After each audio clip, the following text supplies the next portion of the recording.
O filme de hoje é considerado por muitos como o pai do cinema moderno. Mas por que será? Eu conheço muitas pessoas que viram o filme e me falaram que acharam muito bom, mas que não conseguem ver o que ele tem de tão revolucionário assim. Acontece que nos anos 40, a linguagem audiovisual ainda carregava a rigidez do cinema clássico. E o filme, embora não tenha inventado nada novo, combinou muito bem todas as novas tendências da narrativa moderna. Por exemplo, ele quebrou a linearidade incorporando vários pontos de vista à narrativa. Os diálogos aqui são mais naturalistas, há um uso muito criativo de som e montagem. Por exemplo, a sequência do café da manhã mostra ele, aí vum, vai pra ela, aí quando volta pra ele já passou um tempo, aí vai pra ela, já passou um tempo, aí volta, de repente abre tudo e você vê o distanciamento entre os dois, a solidão do casal, a ideia do protagonista vilão. Basicamente tudo que funciona num filme moderno hoje em dia já estava em Cidadão Kane há mais de 80 anos atrás. Ele conseguiu combinar todos esses elementos e estabeleceu o futuro da linguagem audiovisual no processo. Quem patrocinou este vídeo foi mais uma vez o Maurício Simões de Almeida. Ele pediu vários filmes legais aqui no canal e dessa vez ele manda o Alô da Vez para mim. Olha só que legal. Então, Maurício, o Alô da Vez vai para você também. Se você quiser patrocinar um vídeo no canal, é só me mandar um e-mail, eu te mando o Media Kit e a gente conversa, e esta será uma crítica com spoilers. Vamos lá? Rosebud. Vamos lá.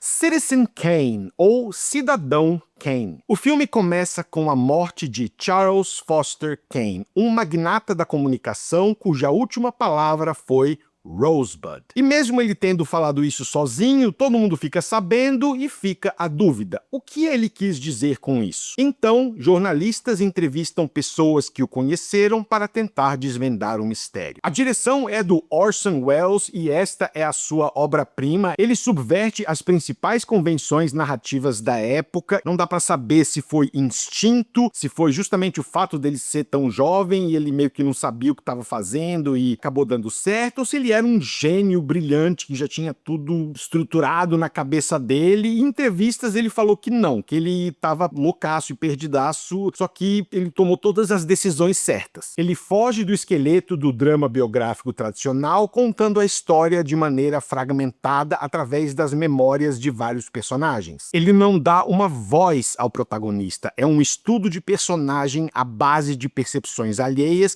com distintos interesses pessoais. Isso gera uma narrativa participativa. O filme te dá muitas informações conflitantes, fazendo você trabalhar bastante para tentar chegar a algum tipo de verdade. O diretor trabalhou no teatro e ele trouxe esse elemento para o filme, que tem uma abordagem bem expressionista. A encenação dramática é uma ferramenta para criar profundidade emocional. Ele guia o seu olhar para onde ele quer. A cinematografia do Greg Toland foi inovadora com o uso do foco profundo, permitindo dar significado para elementos adicionais dentro da cena. Um bom exemplo é a cena dele brincando na neve lá no fundão enquanto os pais negociam o futuro do garoto. Se tivesse desfocado, como costumava ser naquela época, onde você só via o que estava em primeiro plano, você ia ter muito pouca conexão com o que está acontecendo com o menino lá no fundo, com a participação dele para a cena. Aqui, não. Mesmo pequenininho e lá no fundo, ele está focado tanto quanto os pais que estão em primeiro plano. Então todo mundo tem algo a dizer nessa cena. É um momento de ruptura emocional muito forte que não teria funcionado sem o foco profundo. O diretor usa ângulos baixos e distorções de perspectiva para transmitir poder e solidão. Tem algumas sacadas muito boas, por exemplo, uma cena onde ele começa a andar e está enquadrado de um jeito que ele parece que está diminuindo. E é justamente o momento onde o império dele está desmoronando e ele vai andando de um jeito que você vê o personagem se apequenando. É muito bom. Bem antes dos contra-plongés do Tarantino, ele já estava colocando a câmera de baixo para cima. Inclusive, esse é um dos primeiros filmes a mostrar o teto das ambientações. Não foi o primeiro, ok, mas ele mostra de um jeito que não costumava ser feito, porque é lá que ficavam as luzes e os microfones. Quando o império do protagonista desmorona de vez, a profundidade e os ângulos se tornam mais opressivos, refletindo sua decadência e seu isolamento. Outro aspecto técnico inovador foi o uso de sobreposições ópticas para criar ilusões de escala, estabelecendo assim a sensação de espaços vastos e opressores, usando uma combinação de maquetes,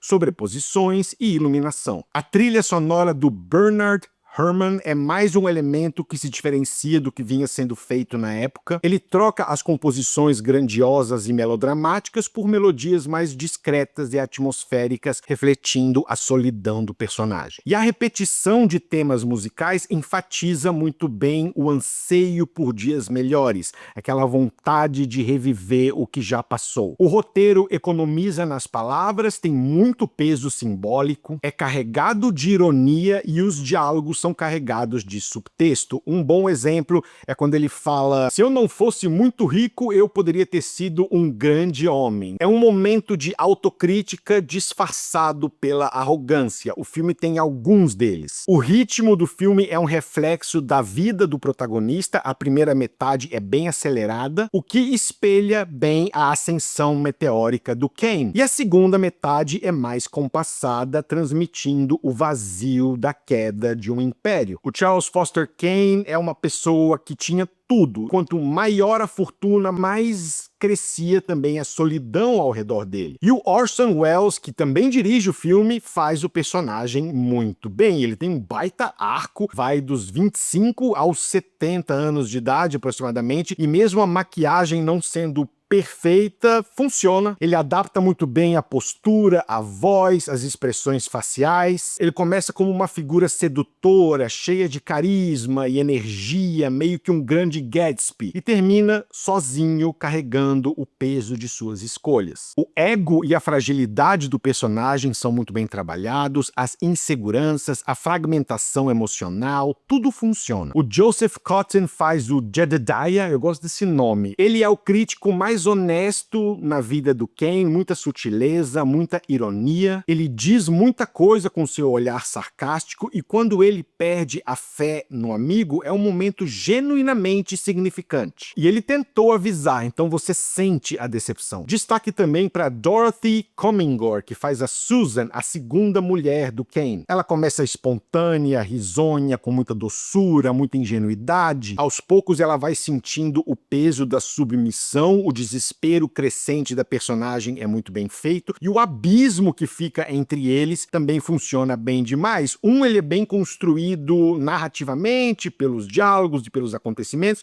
mas também pelas ambientações. Tem uma cena no final onde eles estão conversando a, parece que 50 metros de distância, ela tá numa mesinha montando um quebra-cabeça, ele tá lá na outra ponta numa porta, o teto parece ter 40 metros de altura, a distância entre os dois funciona literal e metaforicamente. É um relacionamento muito esquisito. Ela nunca quis ser aquela cantora de ópera, aquilo é uma loucura da cabeça dele, é uma tentativa de autovalidação dele, e quando ela termina com ele, é meio que a gota d'água. Tem uma cena muito boa dele quebrando o quarto inteiro, toda a elegância, toda a sofisticação do personagem vai para água abaixo. Há também boas interpretações da Agnes Moorehead, Ruth Warwick, Ray Collins, Everett Sloan e George Coulouris. Aliás, o filme usa muitos planos longos com interpretações mais naturalistas, mais realistas, e a combinação é sensacional, é algo que a gente vê até hoje. E no final, Rosebud é o trenó que ele tinha na infância, uma última lembrança de dias mais inocentes que foram destruídos e não voltam mais. Para realmente conseguir apreciar Cidadão Kane, é preciso contextualizar o cinema da época. Isso vale para a atual geração, para a minha geração, para a geração dos anos 70. Você precisa desconstruir as expectativas modernas, mas mesmo se você não fizer isso, o filme ainda funciona perfeitamente. Se é o melhor filme de todos os tempos, eu não sei, não é o meu preferido, mas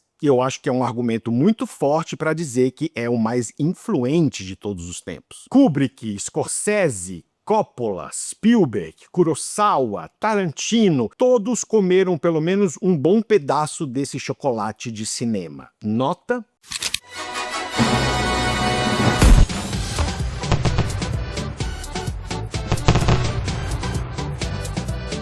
Maurício, obrigado mais uma vez pelo patrocínio. É isso, pessoal. Um abraço e até a próxima.